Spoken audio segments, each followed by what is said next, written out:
Doesn't that feel great? It's amazing how it impacts your soul. It's like it cuts through everything else and gets right to the nerve and the sinew of it all. I love it. So the usual challenge of a preacher at a jazz Vespers is to keep it short. It's the famous KISS. Keep it short, stupid. And just in case I forget, they left a nice little note for me that says, "Hello, Onaje. Remember homily, 10 minutes." Now, that could be because I have the propensity to be a little long-winded, so I need the little push and reminder. And I gladly accept it, and I'll do my best. Is that okay? All right. So, we've heard the scripture for this evening. It's maybe the most popular passage of scripture in the Bible.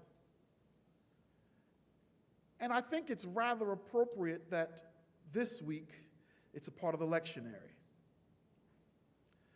I looked at it several times, and I said to myself, what does this have to do with what's happening in the world today?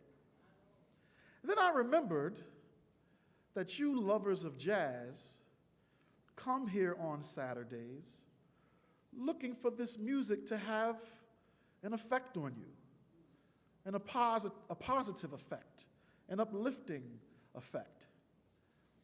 And then I thought to myself after that, we might need to start having Jazz Vespers weekly, because they're about to start cutting health care. So there's not going to be much else to make you guys healthy but this jazz music. And if you consider the fact that healthcare is the topic of the moment, and then you read the 23rd Psalm, it begins to take on different shape. Has anyone ever used a business or a service, and at the end of that experience you received a survey? And that survey was basically to gather information about your experience for two reasons. One, to let you know that they care in the first place. Maybe you'll be a repeat customer. And so two, that they can adjust the experience, adjust the service, so that it has the maximum effect. What I then realized was that the 23rd Psalm is David's response to a about God's health care. And it's all right there. It's all right there. He leads me in right paths for his name's sake, right? God cares about God's reputation. God's name must be God's name, so the paths God leads you on must be the right ones. So God's asking David, tell me a little bit about your experience so that I know what I'm doing is on track. He makes me lie down in green pastures. He leads me beside still waters. That's preventative care.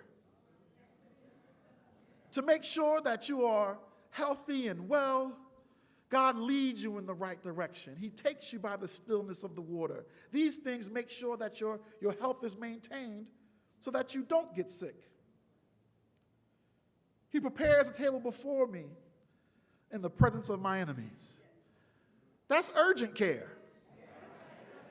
When you're surrounded by enemies, you need God right now.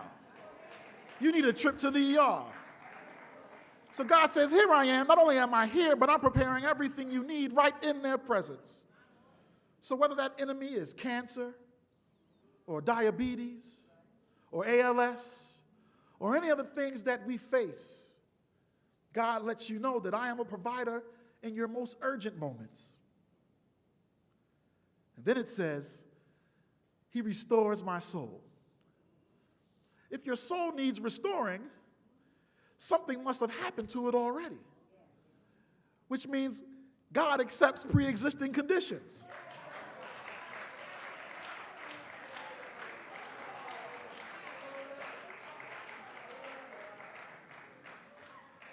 God takes us from an empty soul to an overflowing cup. Those are measurable results. David ends the psalm by giving God his highest endorsement. Surely goodness and mercy shall follow me all the days of my life. He has blessed David so much already that he's fully confident that what the future holds